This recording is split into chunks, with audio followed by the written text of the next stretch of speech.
அர்ஜுனன் குழப்பத்தை அறிந்த கிருஷ்ணன், அர்ஜுனா, உன் மனக்குழப்பம் எனக்கு நன்றாக புரிகிறது.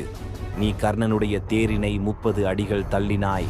ஆனால் கர்ணன் நமது தேரினை 10 அடிகள் மட்டுமே தள்ளினான். இருந்தும் வில்லாற்றலில் அவனே சிறந்தவன். ஏனெனில் அவனது ரதத்தில் அவன் மட்டுமே இருக்கிறான். ஆனால் நமது ரதத்திலோ உன்னோடு நான் இருக்கிறேன். அது மட்டுமின்றி உன் சகோதரன் பீமன் ஆஞ்சநேயரிடம் இருந்து பெற்ற வரத்தின்படி உனது ரதத்தின் கொடியில் ஆஞ்சநேயர் வீற்றிருக்கிறார். எனவே அவரது பலமும் எனது பலமும் சேர்ந்து உன் ரதத்தை பாதுகாக்கிறது. இருப்பினும் கர்ணன் நமது ரதத்தை தள்ளுகிறான் என்றால் அவனின் வில்லாற்றல் பாராட்டுக்குரியதுதானே என்று கூறினார். இதனை கேட்ட அர்ஜுனனும் கர்ணனின் வீரத்தை பாராட்டினார்.